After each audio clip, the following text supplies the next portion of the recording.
عن ابی ہریرہ ان رسول اللہ صلی اللہ علیہ وسلم قال لابی بن کعب، حضرت ابو ہریرہ سے مروی ہے کہ حضور صلی اللہ علیہ وسلم نے حضرت ابی بن کعب سے فرمایا. یہ ابی بن کعب جو ہے یہ انصاری صحابی ہیں، اور ان کا ایک خاص درجہ یہ ہے کہ حضور نے ان کے بارے میں بھی افعل التفضیل کا صیغہ استعمال کیا ہے کہ یہ اقرؤہم ابی بن کعب، میرے صحابہ میں سب سے بڑا قاری. اور قاری جو ہے ظاہر بات ہے کہ اس وقت محض اس قرات کے معنی میں نہیں تھا جس معنی میں کہ آج کل ہم استعمال کرتے ہیں، عالم ہونا بھی اس کا لازم تھا معاملہ، اس لیے کہ ان کی اپنی زبان تھی، اس میں جو قرآن کا سب سے بڑا قاری تھا گویا کہ وہ قرآن کا سب سے بڑا عالم بھی تھا. یہ بعض صحابہ کے لیے افضل التفضیل کے صیغے آئے ہیں، جیسے کہ ارحم امتی بے امتی ابو بکر، اشدہم فی امر اللہ عمر، احیاہم یا اکثرہم حیاء عثمان، اقضاہم علی، عالمہم بالحلال والحرام معاذ بن جبل، اصدقہم لہجۃ ابو ذر. اسی طریقے سے نوٹ کر لیجئے کہ اقرؤہم ابی بن کعب رضی اللہ تعالی عنہ. تو ان سے حضور نے ایک سوال کیا، اتحب ان اعلمک سورۃ لم ینزل فی التوراۃ ولا فی الانجیل ولا فی الزبور ولا فی القرآن مثلھا. اے ابی، کیا میں تمہیں وہ سورت نہ سکھاؤں جس کی مثل، جس کی نظیر نہ تورات میں نازل ہوئی، نہ زبور میں، نہ انجیل میں، نہ قرآن میں. مراد یہ ہے کہ قرآن میں بھی وہ منفرد ہے، اس کی عظمت والی صورت اور کوئی نہیں، اس کی سی عظمت والی صورت.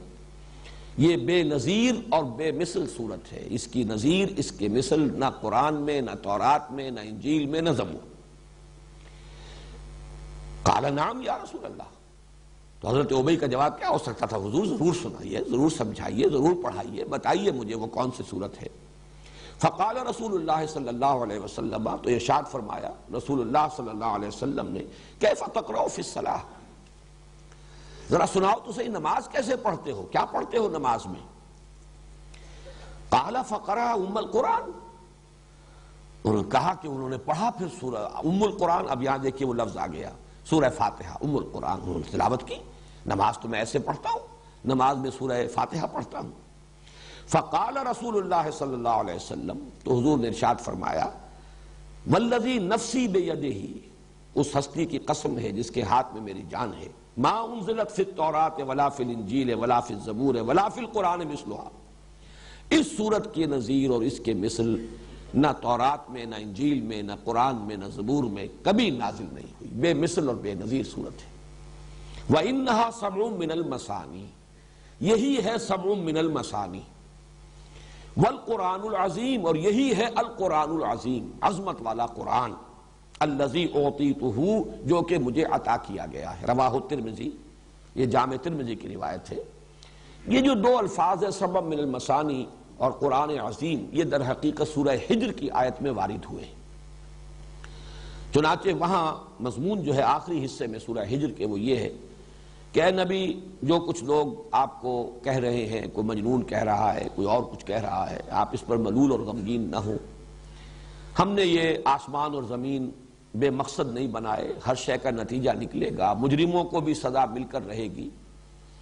اسی طریقے سے یہ دولت مند ہیں اور جو اس وقت سرداران قریش ہیں جنہیں چودراہٹ حاصل ہے، اقتدار حاصل ہے، ان سے بھی آپ متاثر نہ ہو، ان کی ان چیزوں کو بھی نگاہ میں نہ لائیے. وَلَقَدْ آتَيْنَاكَ سَبْعًا مِّنَ الْمَثَانِي وَالْقُرْآنَ الْعَظِيمِ، ہم نے تو آپ کو 7 دی ہیں دہرائی جانے والیاں اور قرآن عظیم عطا کیا. یعنی اتنی بڑی دولت آپ کو دی ہے کہ کوئی دولت اس کے مقابلے میں کوئی حیثیت نہیں رکھتی. کسی کا اقتدار دنیا میں کسی اہمیت کا حامل نہیں. یہ آنی جانی چیزیں ہیں، فانی چیزیں ہیں، کسی شے کی کوئی وقت آپ کی نگاہ میں نہ ہو. ظاہر ہے یہ حضور سے کہا جا رہا ہے، لیکن اس میں مخاطب جو ہے وہ خود مسلمان ہیں، اور قیامت تک کے لیے لوگ ہوں گے جو بھی اس راستے پر آئیں. جب تک کہ نگاہوں میں ان چیزوں کی تحقیر کی کیفیت پیدا نہ ہو جائے، آدمی اس راستے پر چل ہی نہیں سکتا کہ جو راستہ قرآن کھولتا ہے انسان کے لیے. تو اس میں فرمایا کہ ہم نے آپ کو وَلَقَدْ آتَيْنَاكَ سَبْعًا مِّنَ الْمَثَانِي وَالْقُرْآنَ الْعَظِيمِ، سورہ حجر کی آیت نمبر 87 ہے یہ. ہم نے تو آپ کو 7 عطا فرمائی ہیں دہرائی جانے والیاں اور قرآن عظیم عطا کیا ہے. تو حضور نے فرمایا جو مجھ پر اللہ نے جو اپنا احسان جتایا ہے، اپنا انعام جو ہے فرمایا ہے کہ ہم نے اتنی بڑی دولت آپ کو دی ہے، وہ یہی تو ہے، یہی سورہ فاتحہ ہے، ہی السبع المثانی، یہی ہے سبع مثانی، اور یہی ہے القرآن العظیم، بہت عظمت والا قرآن۔ تو سب سے پہلی جو اس کی فضیلت کے لیے تو یہ حدیث جو ہے میں سمجھتا ہوں کفایت کرتی ہے۔ حضرت انس سے بھی ایک روایت ہے جو امام حاکم نے نقل کی ہے کہ حضور نے اسے افضل القرآن قرار دیا ہے، قرآن کی سب سے زیادہ فضیلت والی سورت۔ اسی طرح حضرت عبداللہ ابن عباس کا ایک قول نقل ہوا ہے کہ یہ ثلثِ قرآن، قرآن حکیم کے 2/3 کے مساوی ہے۔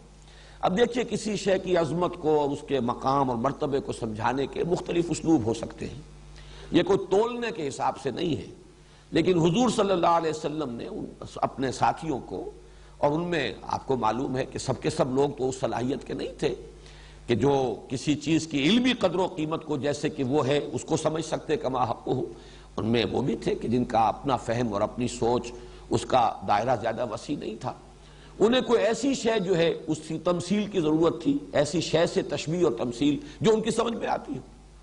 اب سورہ اخلاص کو کہا گیا ثلث قرآن، 1/3 قرآن، سورہ کافرون کو کہا گیا ربع قرآن، قرآن کا 1/4 حصہ، سورۃ الزلزال کو کہا گیا 1000 آیات کے برابر، یعنی یہ کہ سدس قرآن، قرآن کا 6واں حصہ تقریباً بن جاتا ہے۔ لیکن اس میں جو بلند ترین جو نسبت ہے وہ یہ ہے جو سورہ فاتحہ کو دی ہے حضور صلی اللہ علیہ وسلم نے حضرت عبداللہ ابن عباس رضی اللہ تعالی عنہما سے جو منقول ہے کہ یہ ثلثِ قرآن یعنی 2/3 قرآن کے برابر ہے۔ اس کی جو تاثیر ہے سورہ فاتحہ کی کہ واقعتاً اگر قلب کی گہرائی سے یہ الفاظ نکل رہے ہوں، اور قلب کے ساتھ ہی نوٹ کیجئے شعور کی گہرائی، انسان میں یہ 2 فیکلٹیز ہیں جو ٹاپ پر ہیں، ہیڈ اینڈ ہارٹ، قلب اور عقل، دل و دماغ، ان دونوں کی ہم آہنگی کے ساتھ اور دونوں کی گہرائیوں سے جب یہ اس سورہ مبارکہ کے الفاظ کسی نمازی کے زبان سے ادا ہوں تو تاثیر کا یہ عالم ہے کہ افلاک سے آتا ہے نالوں کا جواب آخر، کرتے ہیں خطاب آخر، اٹھتے ہیں حجاب آخر، اللہ تعالیٰ ایک ایک لفظ کے ساتھ گویا کہ جواب دیتے ہیں۔ اذا قال العبد، جب بندہ یہ کہتا ہے الحمدللہ رب العالمین، قال اللہ تعالی، اللہ تعالیٰ فرماتا ہے حمدنی عبدی، میرے بندے نے میری حمد کی، میری تعریف کی۔ وَإِذَا قَالَ الْعَبْدُ الرحمن الرحیم، یقول اللہ تعالی اثنى علی عبدی، میرے بندے نے میری ثنا کی۔ جب بندہ کہتا ہے مالک یوم الدین، اللہ تعالیٰ فرماتا ہے مجدنی عبدی، میرے بندے نے میری تمجید کی، میری بزرگی بیان کی۔ جب بندہ کہتا ہے ایاک نعبد و ایاک نستعین، اللہ فرماتا ہے ھذا ما بینی و بین عبدی، یہ ہے میرے اور میرے بندے کے مابین۔ میں نے کل لفظ استعمال کیا تھا، یہاں مصافحہ ہو رہا ہے، یہاں معاہدہ ہو رہا ہے، یہاں مبایعت ہے، بیعت ہو رہی ہے اللہ کے ساتھ، ایاک نعبد و ایاک نستعین، یہ میثاق ہے، یہ عہد ہے، قول و قرار ہے، معاہدہ ہے۔ تو ھذا ما بینی و بین عبدی، لیکن چونکہ اس میں استعانت بھی ہے، مدد چاہتے ہیں، وَلِعَبْدِي مَا سَأَلَ، اور میرے بندے نے جو مانگا میں نے دیا، میری اعانت اس کو حاصل رہے گی۔ اور جب بندہ کہتا ہے اهدنا الصراط المستقیم صراط الذین انعمت علیہم غیر المغضوب علیہم ولا الضالین، قال اللہ تعالی، اللہ فرماتا ہے ھذا لعبدی، یہ کل کی کل یہ 3 آیات میرے بندے کے لیے ہیں۔ وَلِعَبْدِي مَا سَأَلَ، ہدایت اس کی ضرورت ہے، اس کی اس نے درخواست کی ہے، منعم علیہم میں شامل ہونے کی اس کی خواہش ہے، مغضوب علیہم سے بچنے کا اس کا ارادہ ہے، ضالین کے زمرے میں وہ شامل نہیں ہونا چاہتا۔ یہ سب میرے بندے کی احتیاج ہے، اور میں نے دیا اپنے بندے کو جو اس نے مجھ سے مانگا، گرانٹڈ، یہ اللہ کی طرف سے عطا ہو گیا۔ وَلِعَبْدِي مَا سَأَلَ، تو یہ روایت ہے مسلم شریف کی، اور حضرت ابو ہریرہ اس کے راوی ہیں۔